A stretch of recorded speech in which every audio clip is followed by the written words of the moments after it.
ಚಿಕ್ಕಮಗಳೂರು ಗ್ರಾಮದ ಸರ್ಕಾರಿ ಹಿರಿಯ ಪ್ರಾಥಮಿಕ ಶಾಲೆಯ ಪ್ರಧಾನ ಗುರುಗಳಿಗೆ ಅಭಿನಂದನಾ ಸಮಾರಂಭವನ್ನು ನೆರವೇರಿಸಿದರು.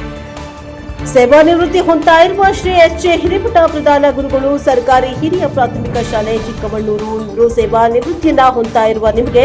ಶಿಕ್ಷಕರಾಗಿ ಪ್ರಧಾನ ಗುರುಗಳಾಗಿ ಸುಮಾರು 35 ವರ್ಷಕ್ಕೂ ಹೆಚ್ಚು ಕಾಲ ಸೇವೆಯನ್ನ ಸಲ್ಲಿಸಿ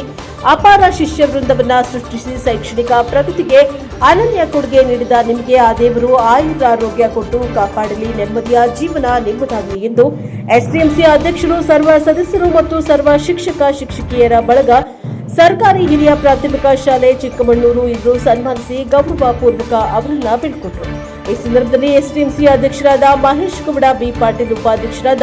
ಹುಸೇನ್ ಸಾಬ್ ಜಾರಿಹಾಳ, ಬಸವರಾಜ್ ಗಡಗಿ, ಮಲ್ಲಪ್ಪ ಕುರಿ, ಮಲ್ಲಿಕಾರ್ಜುನ್ ಕುಂಬಾರ್, ಬಸವರಾಜ ಹುಣಸಿಕಟ್ಟಿ, ಬಸವರಾಜ್ ವಾಲ್ಮೀಕಿ, ಸಾವಿತ್ರಿ ಜೊಮ್ಮಣ್ಣವರ್, ಶೋಭಾ ಶಿವಳ್ಳಿ, ಶೈನಾಜ್ ಬೇಗಂ, ಎಚ್ ನದಾಫ್, ಜಯಶ್ರೀ ದೋತ್ರದ, ಎಸ್ಎಚ್ ಗುಮ್ಮಗೋಳ್ ಸೇರಿದಂತೆ ಶಾಲಾ ಶಿಕ್ಷಕ ಸಿಬ್ಬಂದಿ ವರ್ಗದವರು ಹಾಗೂ ಗ್ರಾಮಸ್ಥರು ಮತ್ತು ಮಕ್ಕಳು ಈ ಸಂದರ್ಭದಲ್ಲಿ ಉಪಸ್ಥಿತರಿದ್ದರು. Bureau reporter Rudrappa Hebballi, NKS TV 4 ನೋಡ.